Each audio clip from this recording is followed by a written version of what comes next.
Hi, welcome back to Straight Line Persuasion. Let's move on to Module 2 now, which is the art of prospecting. And this is more of an introduction to the art of prospecting. We'll get into much greater detail later. Here we're going to lay the foundation for what it really means to prospect effectively and elegantly. See, this is one skill that really escapes or that people ignore, much to their own chagrin and their detriment, because what happens is if you don't prospect effectively, that doesn't mean just finding people who are interested, but even more importantly, weeding out the people who are not interested or who don't qualify for whatever it is you're offering.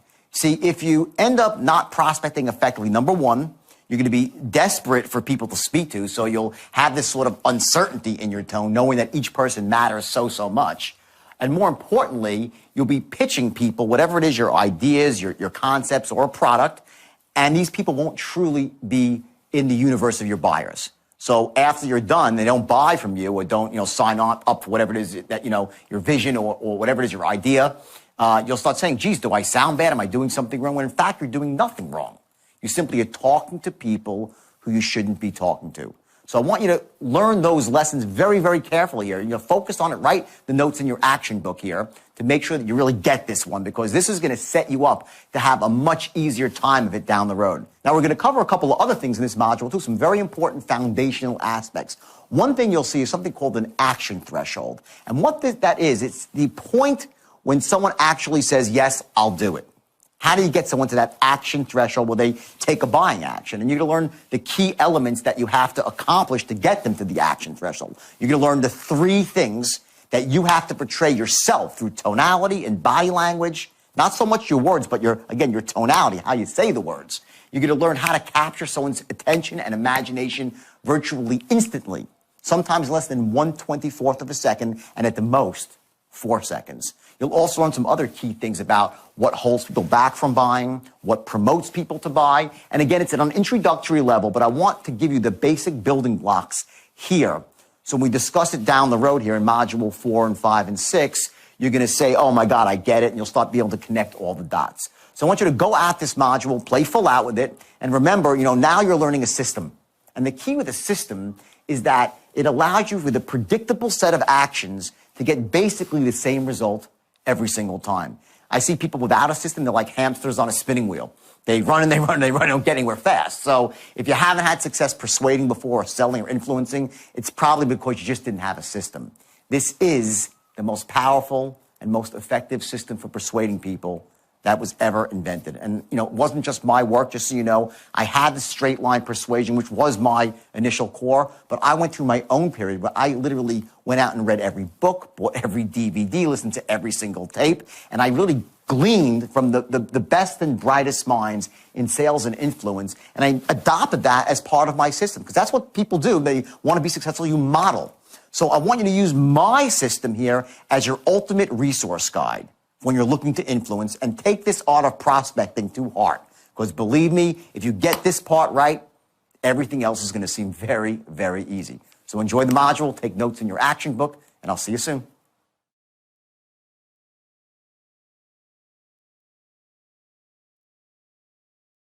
So let's talk now about sales. Let's start getting right into it with prospecting, okay?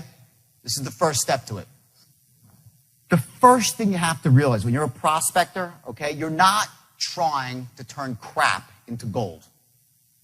The biggest mistake salespeople make is they try to turn non-buyers into buyers, okay? Just look at it like this. As a prospector, they call prospecting like a gold prospector, right? When you see a guy in the movies and he's prospecting gold and he's got a pan, right? And he's in the water and he's throwing it through the water, right? Is he trying to turn the water into gold? He's going through gallons and gallons and hundreds and thousands of gallons of water looking for one nugget. You get that? You're not looking to take the water and make the water into gold. You're looking for the nugget. That's what prospecting is. If you go out there and look for, let's say, a room of 100 people, okay? Let's talk of 100 people, okay? Okay? You have people that are ready. You have people that are still shopping. They're not actually ready to make a decision yet. Okay, you have people that are just curious, kicking the tires. And you have people that are dragged someplace and they're never going to buy. Let's go through this for a second. Watch the numbers here. In any given room, okay, you're going to have, let's say, 30 people out of 100. 30 people who are ready to buy. And it could be 20 people depending on your industry or what you're doing. But there's a certain X number of people that are actually in the market for your product and they know they need it. These are people that are at a point where they say, you know, I'm stressed out. They know they got to take action. That's your best buyer. They're not quite laydowns, but they're pretty close. They know they want to buy. The next group are those that are still shopping, right? But they're motivated. They say, hey, you know, let's say it's a car, for instance. They walk in, they want to buy a new car. You know they can wait a little bit, but they got to make the decision sooner or later, okay? That's this group here. Let's say this is 30 people too. Next are the people that are just curious, the looky-loos, okay? They're kicking the tires. They have apathy about it. Like, I could buy today, I could buy tomorrow. One of these days I'll get around to it. That's your next group, right? And let's say those are 30 people too. Lastly, okay, last group, you have 10 people here that were dragged and that will never buy from you, okay? Now, depending on the situation, okay, what business that you're in, let's say you're in, for instance, credit repair. I know some of you are in credit repair. Who's in credit repair here? Great, you got a couple. Perfect. Let's say you're in credit repair, right? And you're giving a seminar. And you're in a seminar room and you're trying to get 50 people in a room and you're trying to figure out, who are the buyers in the room. In any given room like that, you're going to find 10 people that will never buy. They were just dragged there. Maybe their credit's not that bad. They have no need for your product, or it's bad, but they don't care. They're past the point where they even give a shit about it. Okay? That's the lowest group here. Okay? They don't care. Next up, the 30 people who are curious. Okay? They're not very good buyers, these people. They're there, but they're like, I don't know. I don't really care about my credit. Maybe I'll do it one day, maybe I won't. Okay? These people, again, not good. Okay? This group here, the next group up, which is these people that are still shopping, they're in power right now, okay? They're going to go out, they're going to get their credit fixed somewhere, somehow. They're going to do it, but maybe not today. Maybe they'll do it in 3 months from now, 6 months from now, whatever it might be. If you're selling cars, it might be that, they got to get a new car, but, they're looking around, they're shopping. They're going to get one soon, but not today. That's this group right here, okay? Good group. And lastly, you have the group on top, which are ready right now and they're stressed out about it. These are the people that know they have to make a decision quickly. Okay, what happens is this, and I see this when I go into companies, typically what I will do is I will listen to them on the phone or making presentations for like a couple of hours before I actually speak to them. And what I'll notice is that when they get one of these people on the phone, it might take them like an hour to close them, when it should take 5 minutes. They'll spend just as much time with this person as they will with this person. See, this person's a great buyer here. The person that's still shopping, but is not quite what's called the action threshold. And the action threshold means that when their doubts about why they should buy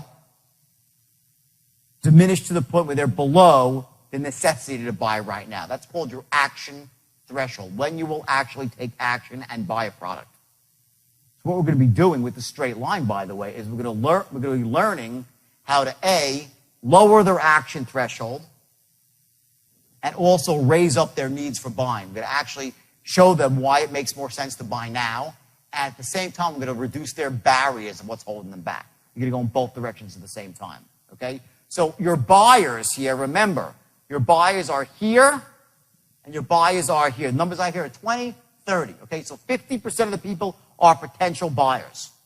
These people, they're a waste of your time. You want to qualify them out quickly. You want to be making presentations to people who have a shot of buying, not trying to twist somebody's arm into buying when they shouldn't. It's the biggest mistake that novice salespeople make. And then what happens is they get really crappy intelligence because of that. In other words, you go out there, you're like, I don't get it. I sound really good and no one's buying. Well, they were never going to buy. And they say, geez, I'm so dejected. No one wants to buy today. No one wants my product. They never wanted it in the first place. You do not want to be making presentations to people who, A, do not really want your product, B, do not really need your product, and C, can't afford your product. Money. You're going to qualify. I'm going to show you how to qualify people out quickly for money if they can't afford it. You're like, well, I don't want to ask them because maybe they'll be lying. No. I'm going to show you a way you can actually find out if they can't afford your product. If they can't, don't waste your time or theirs. Maybe you'll send them somewhere else that's cheaper, that's not as good as your product, to do the right thing for your customer. You get the customer back one day. That's true selling. That's how you build a long-term relationship.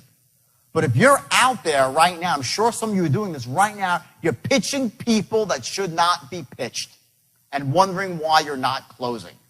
They never would buy. So you got to ice these people out quickly and elegantly in the first couple of minutes of your prospecting call, okay? And you do it through questions, okay? Shame on you if you're a salesperson and you don't have a script that you're going from. It's the biggest mistake you can make as a salesperson. Now, there's an art I'm going to teach you right now in about 5 minutes of how to read from a script without sounding like you're reading from a script. Because if you sound like you're reading from a script, you're dead. You're not like, hello, Mr. Jones, it's Jordan Belfort. How are you today? Good. Reason for the... That's not what you do. I'm going to show you an art of tonality here, which is literally going to change your life. I promise you, it'll wake up something inside you. You're going to be shocked about how powerful tonality is.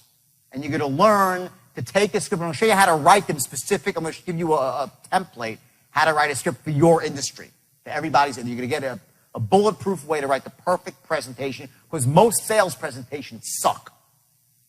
And I've seen, I go out to companies, what I do, they suck. They're awful. They're destructive. Okay? Most of them, they list benefit. Right up front, they slam the benefits up front, right? And guess what? They ain't buying anyway. People don't buy right away. You can tell people all the wonderful things about your product, all right? But there are other issues that stop them from buying that need to be uncovered, so you don't just throw your best stuff out there right away. You want to keep your powder dry. Write that down, please. You want to keep your powder dry. That's an old military saying about not firing off all your big ammo when you're 5 miles away from the enemy. Not that the client's your enemy or your prospect's the enemy, but the metaphor goes that you want to save your best stuff, your most effective stuff, for when it matters. And there's a certain give and take. Listen, this goes back to when we were 5 years old. And our mommies and our daddies said, don't take candy from strangers, or don't trust the salesman that comes to your door. We were fed limiting beliefs about buying and taking action, about being, making a decision and looking stupid, since we're this big. And those beliefs are in your head. They're in everyone's head. Now, some people like me, I'm what you call a buyer. I'm the easiest sell in the world. I really, who here is an easy sell? Most salespeople are, right? Some people are really tough nuts, okay? They just don't want to buy. Why? What does that really mean when someone's not a buyer? What it means is they have beliefs about buying stuff that there's something wrong with it. They're held back. They have these limiting beliefs about buying. So you might go out there and you say to someone, listen, my product is A, B, C, D. It's the best. It does all these wonderful things. And I'm this, I'm that, I'm great. I'm this greatest guy in the world. My company's ethical and honest. They stand behind the product. And everything is great. And they still don't buy. You're like, what the hell happened? I made the greatest presentation of my life. They love my product. Who's ever had this where you know that they liked you? Raise your hand if you've ever had a situation, right? Where you've had everyone, right? If you're not raising your hand, you're lying, okay? You've all had this, okay? Where you've made the greatest presentation. You knew they needed your product. They loved you. You had great rapport. They still didn't buy. What is that about? Why are they not buying? Guess what? It's beliefs that they have. And those people are your best customers because they won't buy from anybody else once you crack through them. And the straight line, what the straight line shows you is how to get through those people like that. Okay? Through language patterns that go after people's beliefs. Because what happens is this. I talked about action threshold, right? Someone's action threshold, right? This is perhaps the most important concept when it comes to influencing people.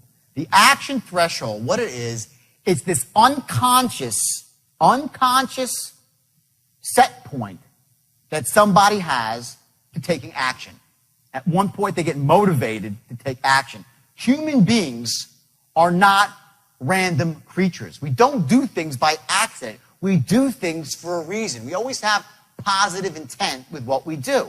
Now, that doesn't mean that we always do things that really empower us. Sometimes we make stupid, lousy decisions. But inside, we did it because we thought it was in our best interest. The action threshold represents this. It's the sum of all the pluses. He thinks the good things that will happen if he makes a decision to do something. The negative things, logically, that will happen if he makes a decision. So he'll buy something and say, well, it's too expensive, it'll cost me money, all this sort of stuff, right? These are the negatives that hold somebody back. Maybe the company won't stand behind their guarantee. What happens if I have problems?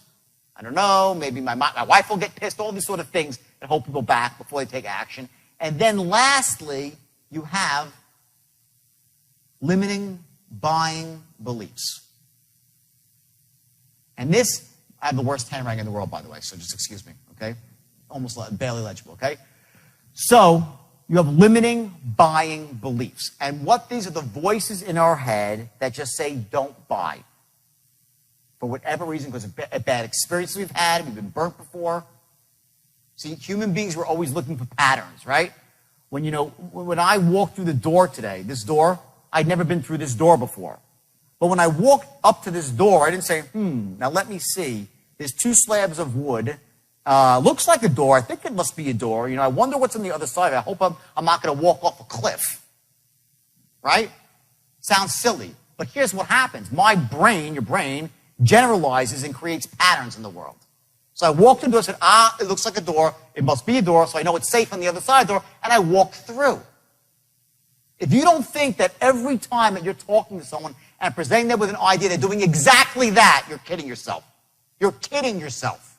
Every time you're trying to close someone, they're running that equation. They just don't realize it. They're running movies out. They're running videos in their head. Here's what happens if I make the decision to say yes, and here's what happens if I don't. Which one causes more pain?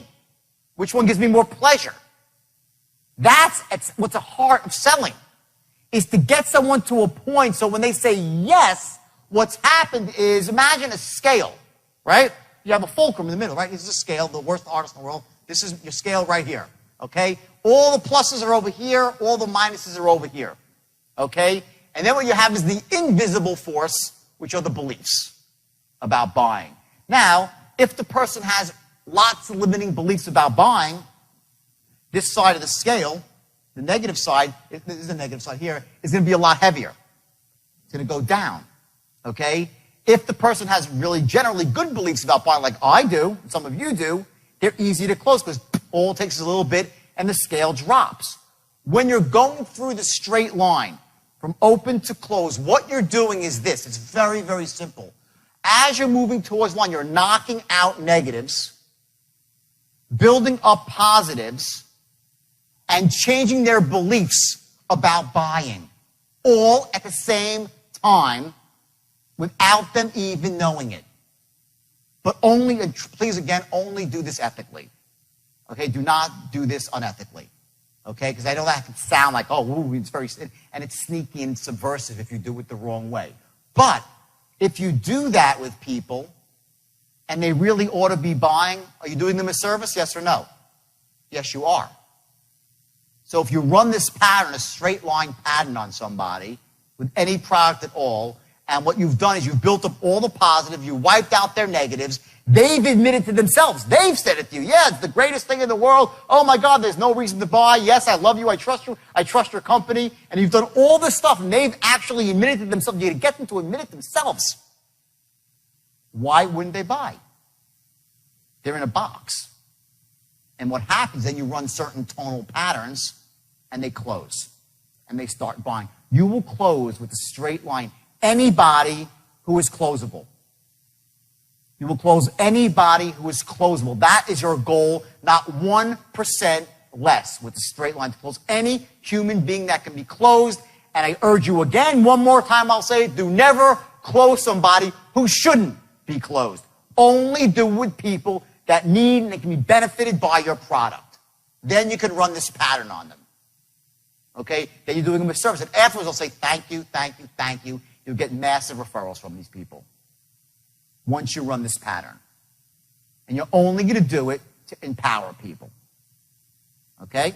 Now, next slide here. Okay, the funnel. This is a great thing. I actually stole this from somebody else. I'll tell you, his name's Warren. I'm going to give him credit. His name's Warren Greshus. And I love this thing. I rented all these tapes. I wanted to see what everybody in the world was saying about selling. Because, lots of people have great ideas. I have my own theory on it. I want to know what everybody else was saying. And he came up with this thing, which, of course, is very simple. And we all know this. It's not genius or anything, but it's very powerful. I want to just click through the whole thing and show you exactly what this is. This is your sales funnel, okay? Now, here's the concept, and it's really powerful, okay? It's about working backwards to how much money you want to make, okay? Let's say you want to make $200,000 a year, and that's your goal, to make 200 grand, okay? And your average commission, your end, after you split it with the company, is $2,000, right? So if you say to a new salesperson, you're a manager trying to motivate a new salesperson, right? Set your goal, you got to just go out and make how do you get, I got to make a lot of dials. I got to make a lot, right? What you want to do is take that a lot and actually break it down into a very specific formula that they have and that you have. So if you're a salesperson, you want to get your a lot number. What's a lot for you? I got to make a lot of dials. I got to make a lot of cold calls. Well, what's that number? Here's how you find that number, and it's very, very simple, and it's powerful, because once you have this formula and you're not doing well and you have a slump, you can dissect it and see exactly what you're doing wrong. So let's go through this real quick. Your average sale commission, $2 grand, okay? If you want to make $200,000 a year, you'd have to make how many sales a week? 2, right? That's 4,000 a week, 200 grand a year. We're rounding it off, okay? Now to do that, you have to actually get in front of 6 people. You have to get in front of them. Now, if you're selling on the phone, that means you have to get up 6 full-blown pitches to qualified people, right? That's your number, okay? If you make 6 pitches a week, you're going to get your 2. Now, in order to get 6 pitches, you have to have, let's say, 8 appointments, 8 set appointments, because people cancel. They don't show up. You get there, something happened, right? You need to have 8 appointments set on your calendar to get to your goal of $200,000. To do that, okay, you have to have connects, meaning you have to get on the phone with the actual decision maker 40 times per week to get to that point. 40 actual, not like, hello, is so-and-so there? No, that's different. That's a dial, okay? Okay, 40 connects. And lastly, the number of dials. And that is how many times you actually pick up the phone every single week and dial it. Now, in a 5-day week, that's what, 24 dials per day. So you know that if you make 24 dials per day, by hook or by crook, you're going to make $200,000 per year. It's a lot easier to visualize that than you say, I want to make $200,000. Okay? Now, here's the thing. Can you control this? Sales. You can't. Someone else has to say yes. Can you control interviews? No, you can't control that either. Can you control appointments? No. Can you control the number of connects? No. The only thing that you could control in your world, for sure, is dials or cold calls. It's the one element that's always within your control. So if you're a sales manager, you want to give someone a sheet. I'll give you the sheet before you leave. Then you can just copy it for yourself, okay, on your own letterhead. That actually shows you how to keep track of somebody else's production. And if you're a salesperson, just your own. Run this number for 90 days straight, your average number of sales, the average number of connects, interviews, the whole 9 yards, okay? And what happens is, if you fall into a slump, you can start saying, what's not working here? Are my dials too low? Oh, no, actually I'm making $130 there. I'm doing great there. Am I getting enough connects? No, well, maybe my list is bad.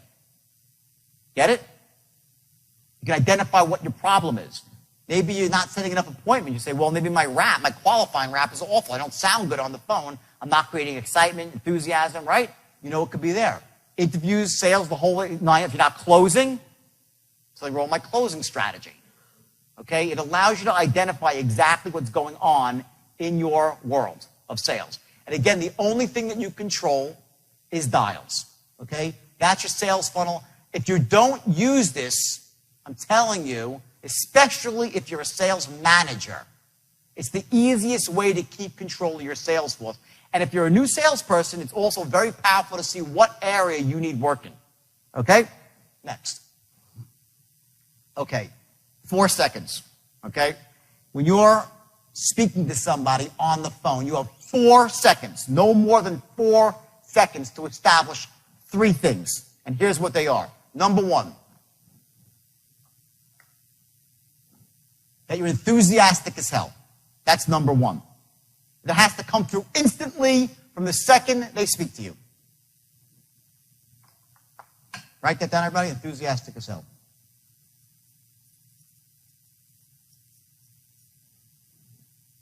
Number 2, that you're sharp as a tack.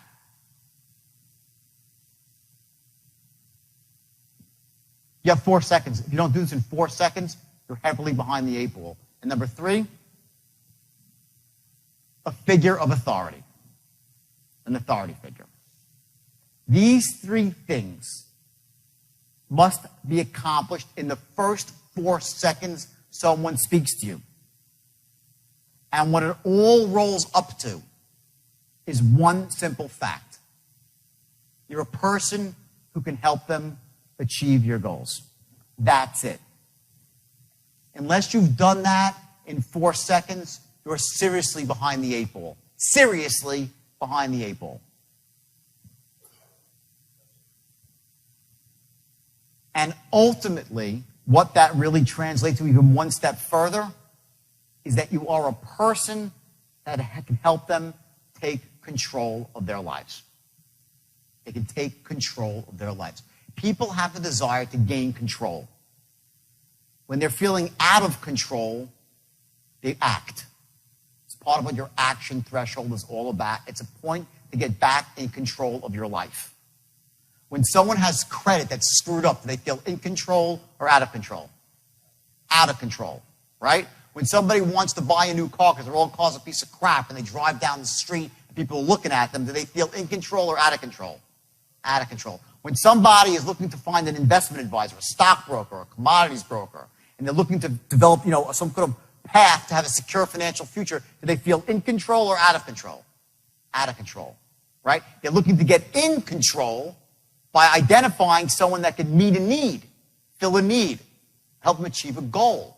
So your job as a salesperson is to help people achieve goals and gain control of their life.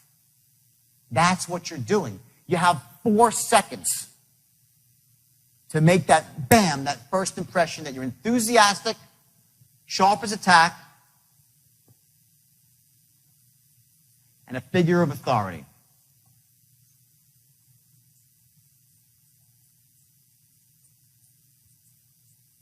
A figure of authority. If in 15 or 20 seconds you don't have those 3 things, you're done. You should hang up the phone and move forward. Seriously.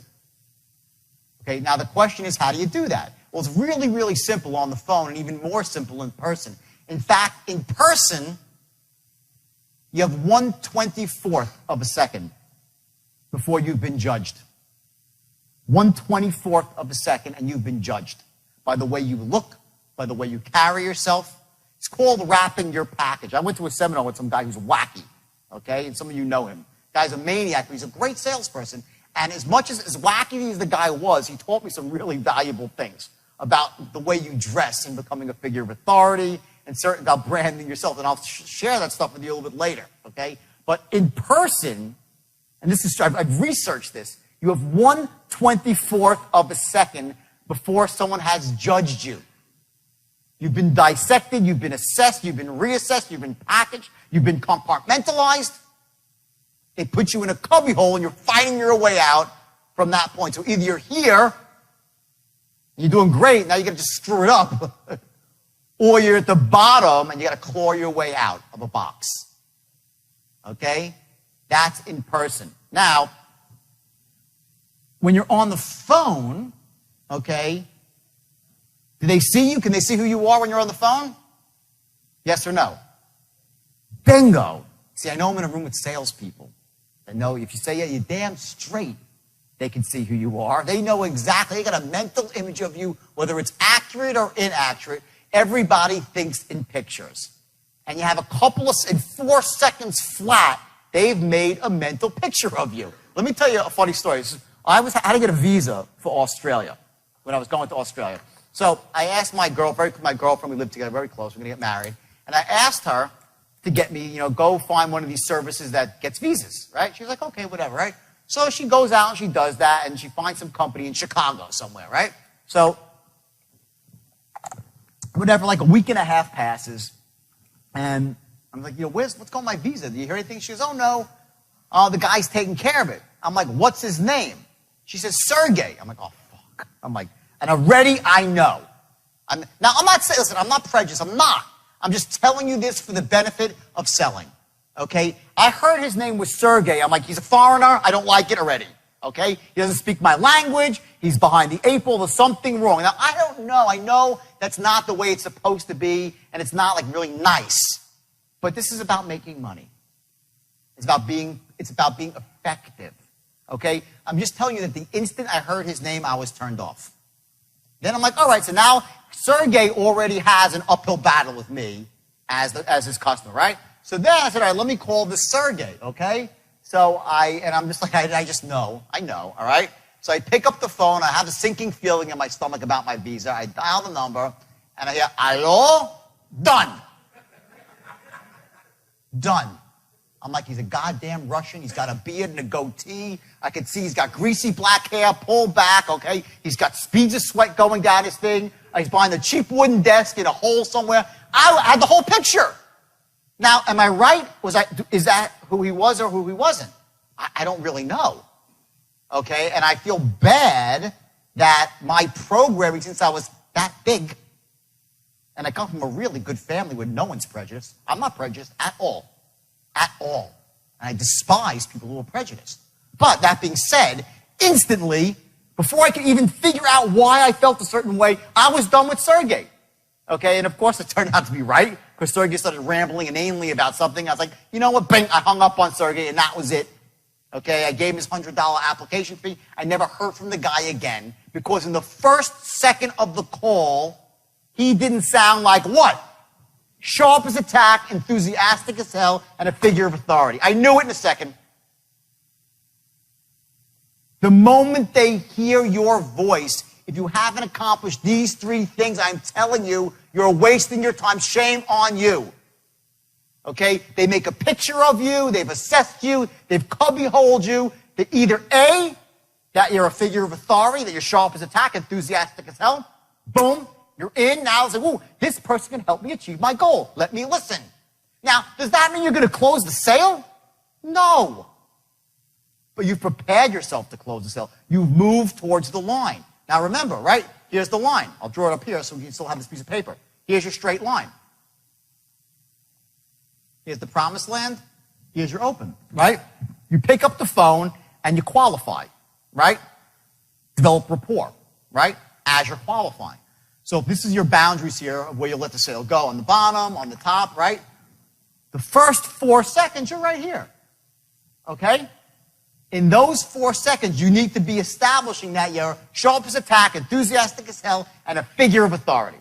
In those first 4 seconds, the first pop that comes out of your mouth, and you say, hey, John, it's Jordan Belfort. How you doing today?